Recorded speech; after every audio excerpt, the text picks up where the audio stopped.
Witam bardzo serdecznie moich patronów, którzy wspierają mnie na Patronajcie, a także zbanowanych użytkowników oraz wszystkich tych, którzy oglądają teraz ten odcinek. Dzisiaj pokażę wam kilka mniejszych ciekawostek, jakie udało mi się znaleźć w GTA 5. Tak więc bez zbędnego gadania, zaczynajmy!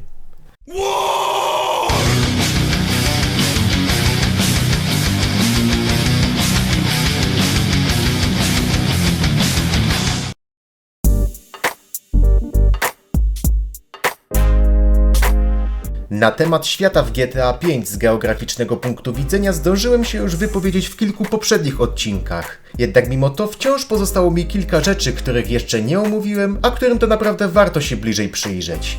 W odcinku, gdzie próbowałem dolecieć na koniec mapy, leciałem wyłącznie w kierunku północnym. Na współrzędnej Y wynoszącej 1 000 000 jednostek natrafialiśmy na niewidzialną ścianę, która powodowała, że NoClip zaczynał przesuwać naszą postać tylko i wyłącznie dalej na północ. Nie mogliśmy już ani skręcić w bok, ani też zawrócić do miasta. No a co się stanie, jeżeli zamiast na północ polecimy w jakimś innym kierunku? Na wschód, na zachód czy na południe? Najpierw udamy się na wschodni kraniec świata. Przyjrzyjcie się uważnie koordynatom, jakie teraz będę wyświetlał po lewej. Kiedy będziemy tak sobie niestrudzenie lecieć na wschód, to w momencie, gdy nasza współrzędna X wyniesie 1 000 000 jednostek, nasza postać automatycznie się obróci o 90 stopni w stronę północną. Jak widzicie, współrzędna X pozostaje teraz stała, a zamiast niej zaczyna się zmieniać współrzędna Y, co dobitnie pokazuje, że już wcale nie lecimy na wschód.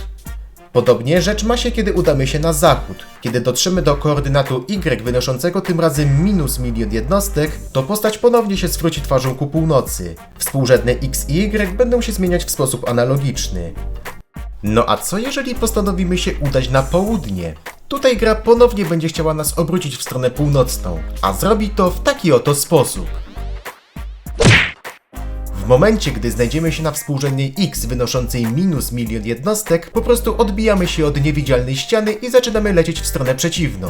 Wiecie, co mi to przypomina? Przypomina mi to niewidzialną barierę z Vice City, która odbijała helikoptery po tym, jak za bardzo się oddaliliśmy od miasta. Dokładnie te same zjawisko można zaobserwować też w GTA 5. Po tym, jak doleciałem do owej ściany samolotem, tak samo zostałem przez nią obrócony. Ba, dzieje się to nawet wtedy, kiedy dopłyniemy do niej łodzią.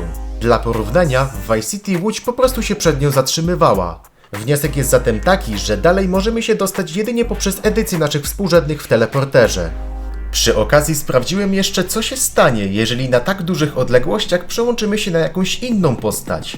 Okazuje się, że zanim kamera doleci do wskazanej przez nas postaci, zdążymy wyjść do sklepu po chipsy, zrobić sobie maraton blok ekipy, pooglądać telewizję i jeszcze pouczyć się na jutrzejszy sprawdzian, a mimo to kamera wciąż będzie leciała z powrotem do miasta. Kiedy ja znajdowałem się w odległości 500 000 jednostek, leciała mi ona przez niecałe 6 minut.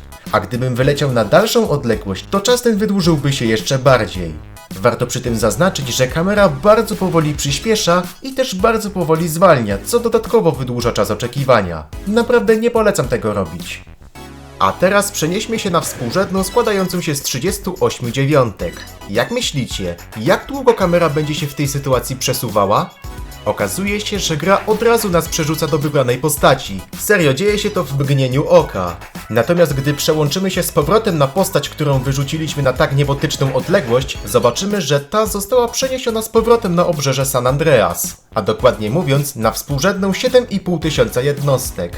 Jeżeli wylecieliśmy na północ, to tą wartość przyjmie współrzędna Y, a jeżeli wylecieliśmy na wschód, to przyjmie ją współrzędna X. Tak dzieje się nieważne, jak daleko od mapy byśmy nie wyrzucili naszego protagonisty.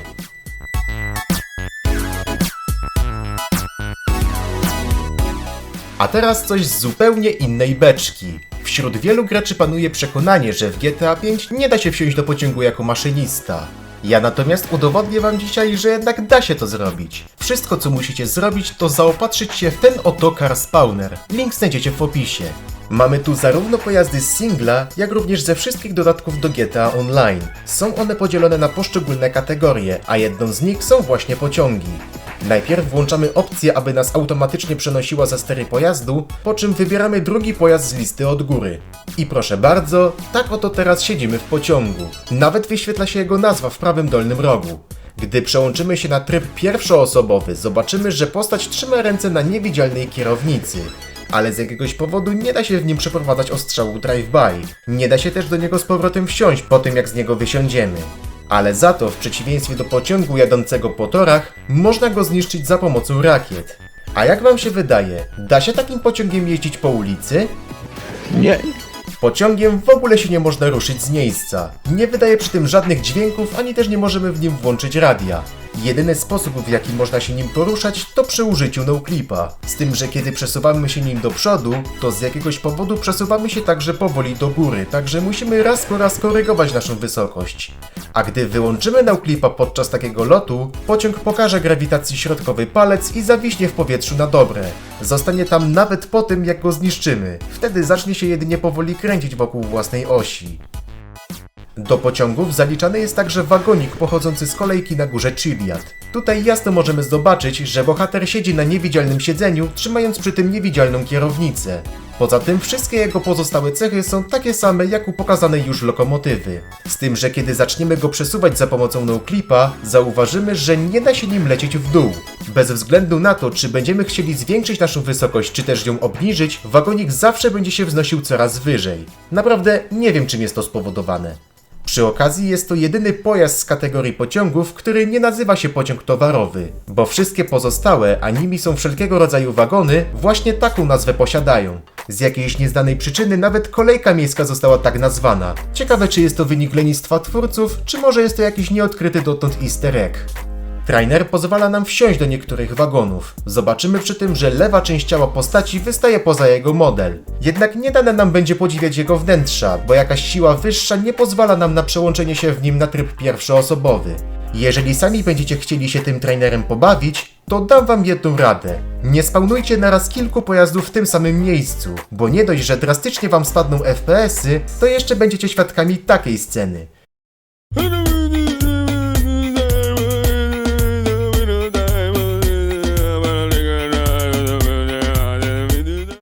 Teraz to się już nie zdziwię, jak w kolejnym odcinku zaczniesz jeździć budynkami.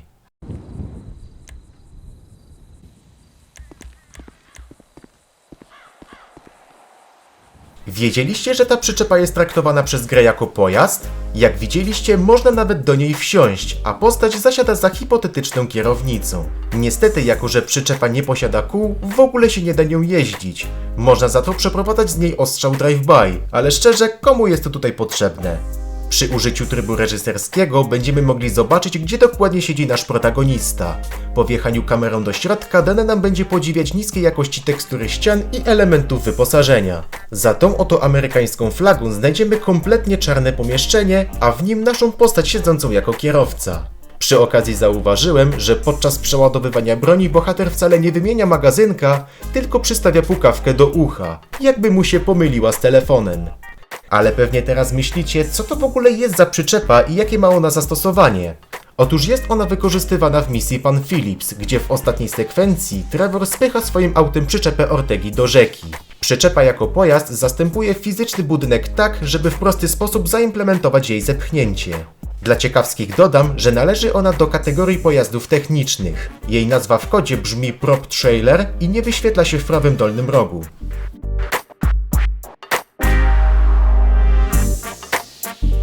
Nie wiem, czy ktokolwiek zwracał na to wcześniej uwagę, ale w GTA 5, w przeciwieństwie do poprzednich odsłon serii, nie ma opcji zmiany języka w ustawieniach. Zamiast tego twórcy umieścili ją w osobnym pliku konfiguracyjnym, które to znajduje się w folderze z grą.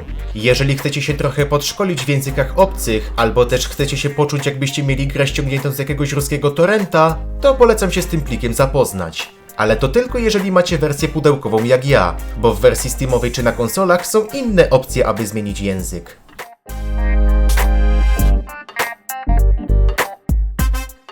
Temat lokalizacji North Yankton okazuje się być wśród graczy zaskakująco popularny. Jeżeli zajrzymy na YouTube'a, to znajdziemy tam całą masę filmików, które są temu poświęcone. Choć zostało już o nim przedstawionych sporo faktów, ja jednak uważam, że te informacje są dosyć ogólne i nie zagłębiają się dostatecznie w ten temat.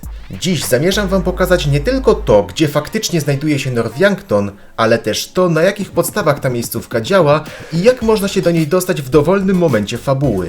Do tego celu przyda nam się kilka funkcji z Transmet Trainera, z którego już korzystaliśmy. Okej, jesteśmy teraz w prologu, tuż po wyjściu z banku. Odczytajmy współrzędne, na jakich się aktualnie znajdujemy.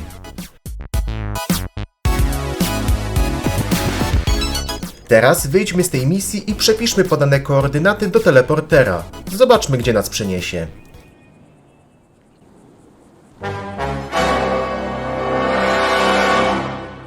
Pewnie zachodzicie teraz w głowę, dlaczego nas wyrzuciło gdzieś nad ocean i to jeszcze tak daleko od miasta. Otóż okazuje się, że to jest właśnie prawdziwa lokalizacja North Yankton. Po zaglądnięciu do mapy dowiemy się, że znajduje się ona na południowy wschód od Los Santos. Skoro tak, to dlaczego tutaj nie widzimy nic innego oprócz wody?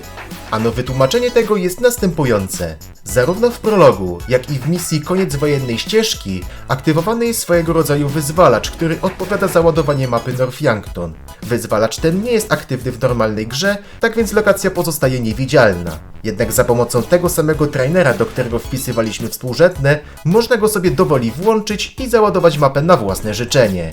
Voila! Oto jest North Yankton w całej swojej okazałości.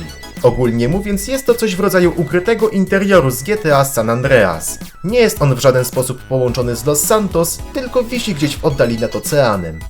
Jak zapewne wiecie, w misjach, które się tutaj rozgrywają, występują bardzo surowe ograniczenia, które nie pozwalają nam na opuszczenie terenu misji i tym samym zwiedzanie tego miejsca. Ale jako, że nie jesteśmy teraz w żadnej misji, w końcu możemy się zająć jego beztroską eksploracją. North Yankton okazuje się być o wiele większy niż się to na początku wydaje. Oprócz kościoła z cmentarzem, głównej ulicy oraz banku z prologu mamy tu całe połacie terenu, z tym, że są one w zasadzie puste. Nie dość, że jego zdecydowana większość jest w bardzo niskiej jakości, to na dodatek nie ma naniesionej detekcji kolizji. To samo tyczy się też gór położonych w oddali. Te na domiar wszystkiego często nie łączą się prawidłowo z resztą podłoża, przez to ich podnóże wchodzi pod prowizoryczną ziemię. Warto też wspomnieć o drzewach, które nie dość, że są to płaskie bitmapy wyrenderowane w 3D, to jeszcze rosną na torach i można przez nie przenikać. A skoro już mowa o torach, to pogadajmy jeszcze o tym, gdzie się one zaczynają, a gdzie się kończą. Ich początek wygląda w miarę normalnie. Tak są one ucięte w miejscu, gdzie kończy się detekcja kolizji. Ale ich koniec? No, to jest książkowy przykład, jak twórcy mają wywalone na szczegóły podczas tworzenia gier. Szyny jednego toru się rozszerzają, a szyny drugiego zwężają. No i powiedzcie mi, jak niby tędy mają przejeżdżać pociągi? No nic, sprawdźmy jeszcze początek i koniec głównej ulicy. Co jeżeli zamiast skręcić od banku w lewo jak w prologu, skręcimy w drugą stronę? Okazuje się, że normalna droga ciągnie się jeszcze przez jakiś czas, a od miejsca, gdzie kończy się kolizja, jest ona w dużo niższej jakości, aczkolwiek nadal można ją odróżnić od reszty terenu. W takim stanie ulica biegnie jeszcze przez dobre kilka kilometrów, mija nawet tekstury szczytów i ciągnie się jeszcze dalej, aż ostatecznie dociera do krawędzi mapy i tutaj się wreszcie kończy. A teraz udajmy się w drugą stronę. Zamiast skręcić w prawo do kościoła, tak jak w misji Koniec wojennej ścieżki, zobaczmy, co znajduje się na wprost. Początkowo wszystko wygląda jak należy, ale im bardziej w las, tym ciemniej, a raczej mniej szczegółowo. Na początek zobaczymy lewitujący w powietrzu baner pewnego hotelu. Lecąc jeszcze dalej, zauważymy, że ostatnie budynki są rozmieszczone byle jak, a jeden z nich nawet nachodzi częściowo na ulicę. Niedługo później kończy się kolizja i zaczynają się niskiej jakości tekstury. Jednak droga w takim stanie nie ciągnie się tak daleko jak poprzednio. Kończy się ona u podnóża pobliskich wzniesień, które to przy okazji wchodzą pod ziemię.